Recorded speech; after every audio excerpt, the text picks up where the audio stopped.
नमस्कार. आता आपण पाहत आहोत पंढरी महात्म्य आणि अध्याय छोटे असल्याने 7 आणि 8 पण आपण आता एकत्र घेत आहोत. किरीटोज्वलस् सर्वदिक्प्रांत भागम सुरैरचितर दिव्यरत्नैर्मध्यर् त्रिभंगाकृती बहरमाल्यावतंसं परब्रह्मलिंगम भजे पांडुरंगम. श्री गणेशाय नमः. आदिमाता पार्वतीने महादेवांना विनवणी केली की स्वामी, या पंढरीत जे चंद्रभागा तीर्थ आहे त्याची माहिती मला सांगा. तेव्हा भगवान म्हणाले, हे सुंदरी, ती एक मोठीच कथा आहे. त्या मागचा नेमका इतिहास असा आहे की एकदा काय झाले, देवांचा गुरु बृहस्पती याची पत्नी तारा ही चंद्राच्या नजरेस पडली. तारेचे अनुपम्य सौंदर्य पाहून चंद्रास आपल्या मनातली कामवासना काही केल्या आवरता आली नाही. त्याने आश्रमात तिचे पती नाही, ती एकटीच आहे असे पाहिले, संधी साधली आणि प्रत्यक्ष गुरुपत्नीचाच भोग घेतला. ही गोष्ट जेव्हा बृहस्पतींना समजली तेव्हा त्यांनी चंद्राला शाप दिला की तुला क्षयरोगाची बाधा होईल, तू निस्तेज होशील, तुझ्या 16 कळा एक एक करून निखळून पडतील.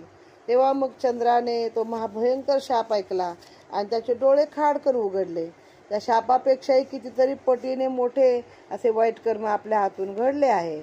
या आता महापापातून आपल्याला कोणी सोडवणारे नाही असा विचार करत असताना त्याच्या मनात असा विचार आला की आता आपल्याला हा शाप तर दिला आहे, त्या गुरुदेवांनाच आपण शरण जाऊया आणि त्यांनाच काहीतरी उशाप मागूया. तेव्हा चंद्र खाली मान घालून देवगुरु बृहस्पती यांच्या समोर उभा राहिला. त्यांना दंडवत घालून शरणागत भावाने म्हणाला, हे गुरुदेवा, माझ्यावर दया करा, माझा अपराध पोटी घाला, माझ्या उद्धाराचा मार्ग मला दाखवा. असे म्हणून तो पुन्हा विनवू लागला. तेव्हा चंद्र हा अत्री ऋषी आणि अनुसूया यांचा ईश्वर कृपेने झालेला पुत्र आहे हे ओळखून कसला असा थोडा विचार करून मग त्याने चंद्रास असे सांगितले की, बाळ चंद्रा, मी दिलेला शाप खोटा तर होणार नाही, पण मी तुला यावर एक उपाय सांगतो. त्याचे असे आहे की भूलोकीच्या प्रतिवैकुंठ नगरीत जा. तिथे चंद्रभागेच्या वाळवंटात एक सूर्यकुंड आहे. त्या पवित्र सूर्यकुंडातील जलाने तू स्नान करून सूर्य उपासना करीत जा. जर भगवान सूर्यनारायण हे तुझ्या भक्ती आणि सेवेवर प्रसन्न झाले तर तेच तुझ्या उद्धाराचा मार्ग सांगतील. तेव्हा चंद्राने बृहस्पतींच्या सांगण्याप्रमाणे चंद्रभागेच्या तीरावर येऊन तिथे चंद्रभागा स्नान आणि सूर्यकुंडात स्नान करून त्याच पाण्याने नित्य सूर्यास प्रातःकाळी अर्धदान करू लागला. सूर्याचा मंत्र जप करू लागला, उपासना सुरू केली. काही काळानंतर चंद्राच्या उपासनेवर प्रसन्न होऊन सूर्यनारायणाने चंद्रास असे वरदान दिले की बृहस्पतीच्या शापाने प्रत्येक महिन्याच्या कृष्ण पक्षात तुझ्या कला कमी होत गेल्या तरी माझ्या आशीर्वादाने त्या प्रतिपदा ते पौर्णिमा या काळात परत वाढत जातील. श्रीधर स्वामी सांगतात, श्रोते हो, याप्रमाणे चंद्राचा उद्धार झाला. तसेच भवरोगाने तापलेले ग्रासलेले जे भक्त ह्या पवित्र चंद्रभागेमध्ये स्नान करतात ते सर्व प्रकारच्या भवदुःखापासून तापापासून मुक्त होतात. तो सावळा श्रीहरी आपल्या भक्ताचे दुःख निवारण करण्यासाठी तिथे उभा आहे. आता या कथेमध्ये म्हणतात ना, पुराणातल्या कथा पुराणातच ठेवा तर नाही. यामध्ये एक गोष्ट तुमच्या लक्षात आली का? म्हणजे आपलं जे आत्ताचं विज्ञान सांगतं की सूर्य हा स्वयंप्रकाशित आहे आणि बाकी तारे स्वयंप्रकाशित, सूर्य हा तारा आहे आणि बाकीचे ग्रह हे परप्रकाशित आहेत. चंद्र हा तर पृथ्वीचा ग्रह आहे, बरोबर.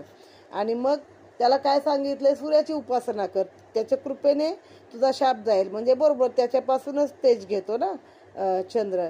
आणि शिवाय त्या कळांचं जे सांगितले, 16 कळा कमी कमी होत जातील आणि पुढे वाढत जातील.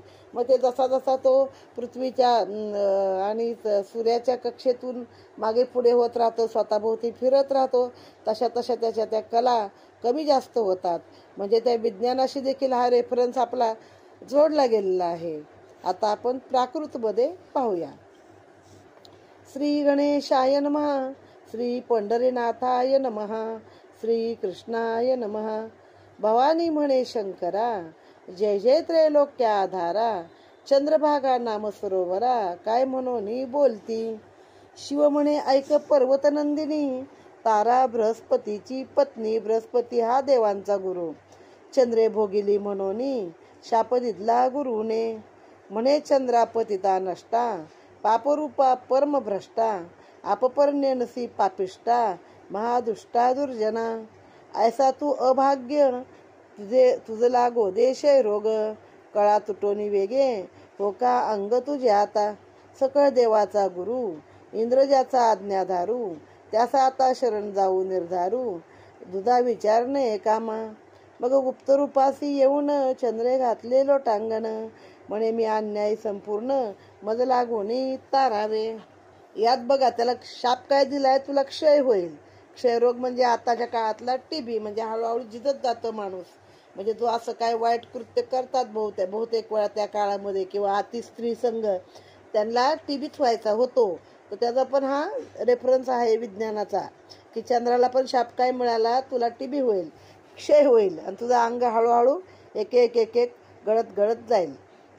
मग आपण ऐकलीच आहे कथा आधी, त्यामुळे आता मी काय ती सांगत नाही, फक्त असा एखादा रेफरन्स सांगते की मग गुरूंनाच तो शरण गेला. त्रैलोक्या समसाचार, गुरुपद सकळापासून थोर, तो तू गुरु निर्धारू, महिमा तुझा असे पै. शांती क्षमा आणि दया, तुझे हृदयी गुरु राया, श्रेष्ठ सर्वज्ञ गुणालया, करावया शुद्ध माझी. जैसा श्रेष्ठ रमापती, तैसा तू महाराज बृहस्पती, तुलना नाही तुझे मती, तुझं वंदिती ब्रह्मादिक. मग तुला ब्रह्मदेवापासून इंद्रापर्यंत सगळे तुझ्या आज्ञेत आहेत. तसा रमापती रमेचा पती आहे, तसा तू बृहस्पती आहेस. तर तू आता माझा उद्धार कर. तू पाहशी मुखियाकडे, तर तो तत्काळची वेद पडे, सकळ देव तुझ पुढे, हात जोडून उभे सदा. गुरु म्हणे नक्षत्रपती, म्यादो शाप दिदला तुझ प्रती, तो लटका नवे निश्चिती, परी एक युक्ती करी आता. लोहदंड महाक्षेत्र, दिंडी रव वन सुंदर, सूर्यतीर्थ तेथे पवित्र, जाय सत्वर त्या क्षेत्रा. तेथे करोनी स्नान, करी सूर्य आराधन, तुझं क्षयरोग तेने करून, तत्काळ जाईल जानपा. ऐसे ऐकताच उत्तर, वेगे निघाला अत्रिपुत्र, पावला लोहदंड क्षेत्र, वर्म पवित्र स्थळ जेते. महासुंदर वन देखिले, शाल तमाल वृक्ष लागले, केळी नारळी रायावळे, महालिंगी मातुलिंगी, खरजुरी पोपळी नारिगिणी, कदंब रातांजन लागले गगनी. ही सगळी झाडांची नाव आहेत. शाल तमाल केळी नारळी. आता तो भाग झाला दुष्काळी, पण त्या काळामध्ये हे सगळं तिथं नक्की असेल. अंजीर वृक्ष गोमटे, चाफे जाईजुई मोगरे, बकुळ करवीर शतपत्रे, नाना श्वापदे विचित्रे, सरोवरी खेळती, कस्तुरी मृग सारसे नकुळे, सावळे रावे साळ्या बदक मयुरे, त्या स्थळी येऊनी चंद्रे अनुष्ठान आरंभिले. करी सूर्य आराधन, करी तीर्थी नित्य स्नान, झाला दिवाकर प्रसन्न, चंद्रास वरदान दिदल्यासे. एक पक्ष काळा चढती, कृष्ण पक्षी उतरती, दिव्य झाली तुझी कांती, न करी खंती येथोनी. तुझ्या काळाचे 16 भाग, ते संपूर्ण होतील सवेग, गेला तुझा सीन भाग, येथून जाय जानपा. जे भवरोगी व्यापिले जन, धावा पंढरी ये वेगे करून, श्रीधर म्हणे करा स्नान, चंद्रभागा सरोवरी. विटेवरी उभा ब्रह्मानंद, स्वामी माझा आनंद कंद, जन्मोदन्मीचे खेद, त्याच्याच दर्शने जाती पै. इति श्री पद्मपुराणे पांडुरंग महात्म्य चंद्रभागा वर्णन नाम सप्तमाध्याय समाप्तः. श्रीकृष्णार्पणमस्तु. पुंडलिक वरदा हरी विठ्ठल. श्री ज्ञानदेव तुकाराम पंढरीनाथ महाराज की जय. गोपाल कृष्ण महाराज की जय. आता याला जोडूनच आपण 8वा अध्याय घेत आहोत. श्री गणेशाय नमः.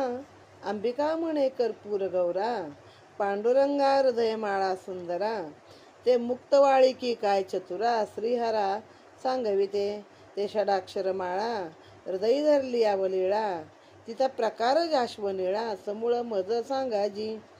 यंत्राकार हे क्षेत्र, आता मागच्या अध्यायात पण सांगितले की हे क्षेत्र हे यंत्राकार असं गोल आहे. पंढरपूर हे अख्खं क्षेत्रच. आता ती म्हणते तुम्ही जी माळ धरलेली आहे तुमच्या गळ्यामध्ये मुक्तवाळी की म्हणजे मोत्याची माळ, तर तुम्ही ती सहायाची माळ कशासाठी धरलेली आहे, तिचं काय प्रकार आहे मला सांगा. जाश्वनीळ म्हणजे शंकराचंच नाव एक जाश्वनीळ आहे. यंत्राकार क्षेत्र तुम्ही वर्णिले साचार, त्या वेष्टीच तीर्थ सुंदर कोण कोण सांगती. शिव म्हणे ते समयी माळा धरली ते हृदयी, ते योग्यान पडे ठाई षडाक्षरी मंत्र तो. जे चौवेदाचे बीज, जे षडशास्त्राचे निज, जे 18 पुराणाचे भुज, परमसतेज मंत्र तो. याचा मराठीत अर्थ मी हा अध्याय प्राकृत झाला की सांगणार आहे. षडबीज तो मंत्र, हृदयी धरितो राजीव नेत्र, तो मी एक जाणे शंकर, परम गुह्य असे ते. ते गुह्य कोणान सांगावे, अपवित्राचे कानी न पडावे, ते निजभक्ती जपावे, न सांगावे कोणासी.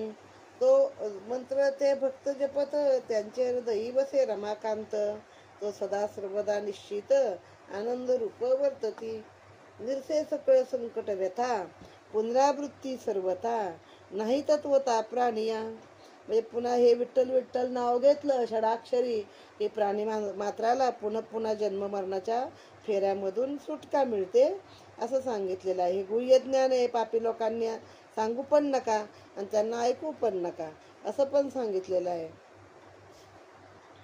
तो मंत्र अव्यंग, हृदयी धरी पांडुरंग, तो जपता सकळ रोग, जाती सवेग पळोनी. त्याची षडाक्षर मंत्रमाळा, हृदयी शोभे घन निळा, संत जाणती गे कळा, येरा बळा कळेना.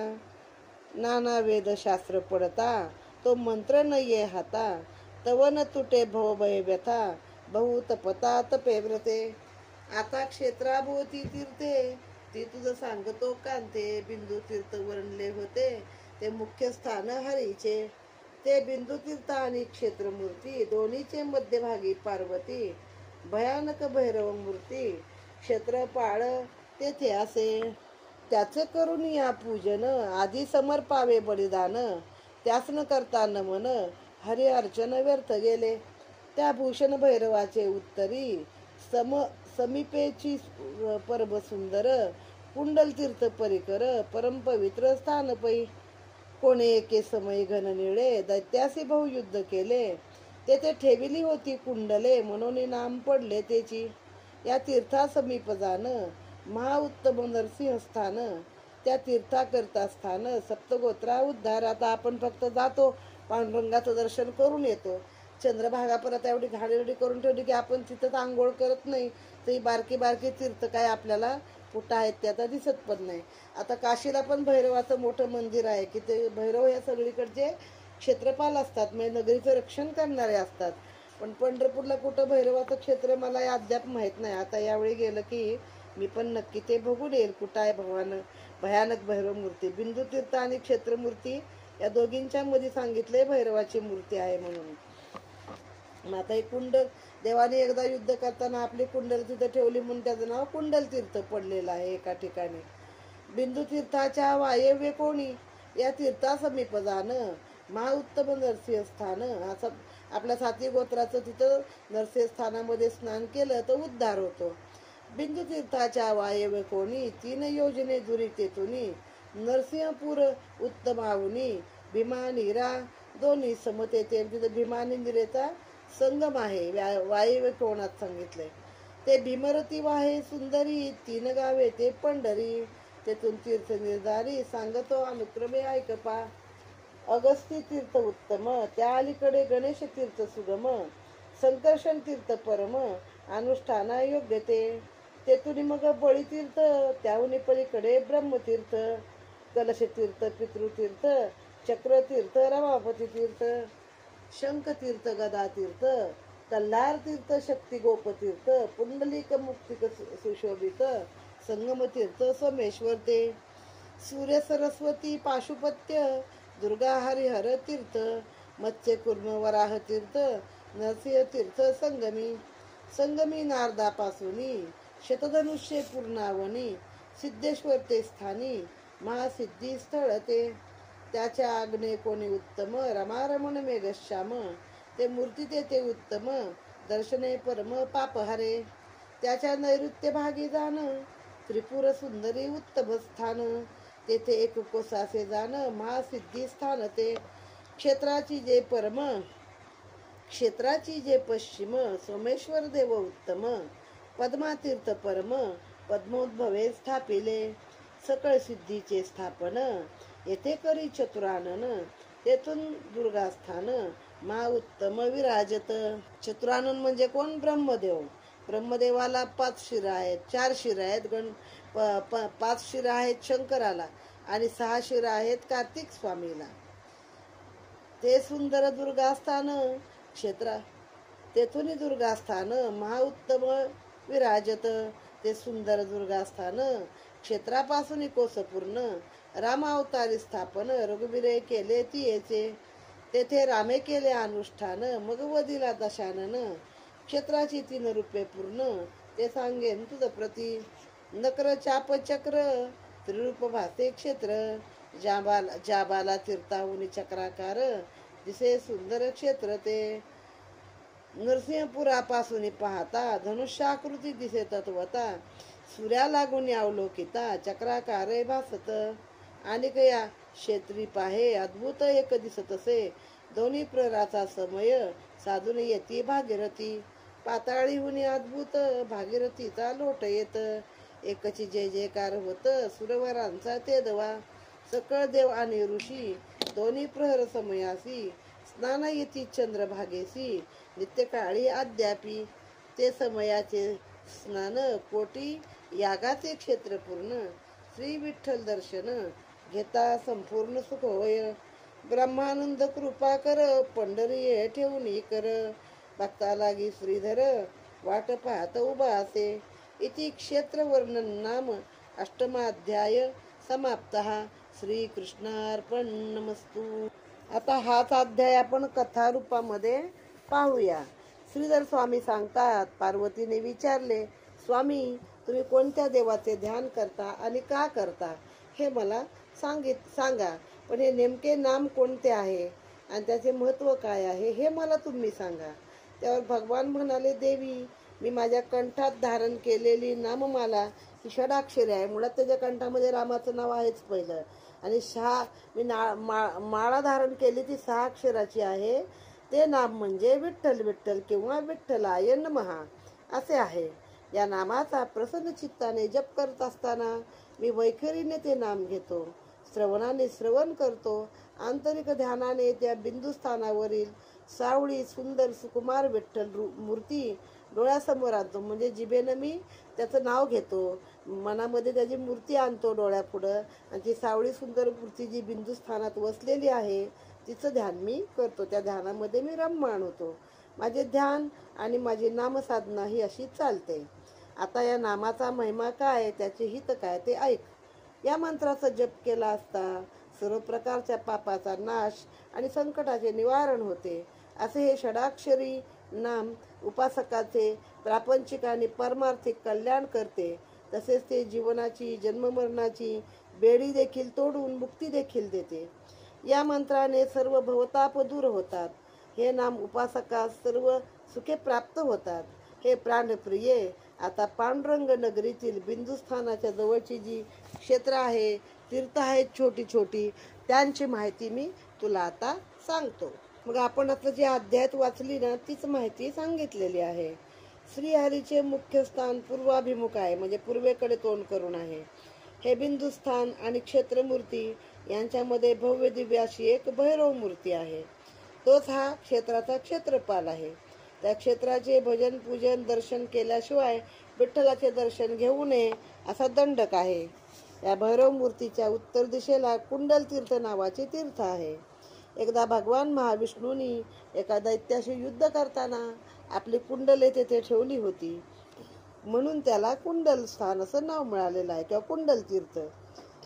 या स्थानाच्या जवळच नरसिंह तीर्थ आहे. या तीर्थाच्या स्नानाने आपल्या 7 गोत्रांचा उद्धार होतो. तेथे भीमा आणि नीरा यांचा संगम आहे. त्या नदी संगमाच्या परिसरात अनेक पुण्यदायी क्षेत्र आहेत. संगम आहे बाहेर पंढरपूरच्या. आता ती तीर्थे कोणती ती आहेत. गणेश तीर्थ, अगस्ती तीर्थ, बली तीर्थ, ब्रह्मतीर्थ, कलश तीर्थ, पितृतीर्थ, चक्र तीर्थ, गदा तीर्थ, शंख तीर्थ, म्हणजे ते देवाची जेवढी आयुध आहेत, शंख, चक्र, गदा, पद्म, ते सगळी तीर्थ आहेतच. त्याबरोबर पुंडलिक, सोमेश्वर, सूर्य, सरस्वती, पशुपती, दुर्वा, हरिहर, मत्स्य, वराह, कूर्म आणि नरसिंह यांच्या नावाने देखील, या देवांच्या नावाने देखील तीर्थ आहेत. नारद तीर्थाजवळ नाना प्रकारच्या सिद्धी प्राप्त करून घेणारे महासिद्धी तीर्थ आहे. तेथे श्रीहरीची सुंदर अशी मूर्ती आहे. या तीर्थाच्या स्नानाने आणि श्रीहरी दर्शनाने भक्तास नाना पापांपासून मुक्ती मिळते. त्याच्या नैऋत्य दिशेस महासिद्धी देणारे त्रिपुर सुंदरी देवीचे तीर्थ आहे. या क्षेत्राच्या पश्चिम दिशेस सोमेश्वराचे तीर्थ आहे. जवळच ब्रह्मदेवाने स्थापलेले पद्मतीर्थ, दुर्गा तीर्थ आहे. तसेच श्रीरामाने रावणवधाचे कार्य सिद्धीस जावे म्हणून इथे जे तीर्थ स्थापले आहे आणि ईश्वराची प्रार्थना केली, उपासना केली, अनुष्ठान केले, ते श्रीराम तीर्थ या भागातच आहे. हे देवी, अशा या पंढरी क्षेत्राचे आणखीन एक विशेष आहे की येथे 2 प्रहरी पाताळातून साक्षात भागीरथी गंगा अवतीर्ण होते. सर्व देवदेवता तिच्या नावाचा जय जयकार करतात. ही गंगामाई चंद्रभागेत जलरूपाने प्रगट होते. ही संधी साधून त्यावेळी इथे सर्व देवदेवता, ऋषी मुनी, साधू संत हे स्नानास येतात. त्या समयीचे स्नान आणि बिंदुस्थानावरील विठ्ठल दर्शन हे स्नान करत्यास शेवटी कोटी यज्ञाचे फळ देतात. पण आता लोक तिथं गाड्या आणि ट्रॅक्टर धुत असतात. माणसाला स्नानाला फार कमी जागा असते. असो, कलियुगाचा महिमा आहे हा. इथे हे दोन्ही अध्याय समाप्त झालेले आहेत. पुंडलिक वरदा हरी विठ्ठल, श्री ज्ञानदेव तुकाराम, पंढरीनाथ महाराज की जय, गोपाल कृष्ण महाराज की जय, ज्ञानेश्वर माऊली की जय.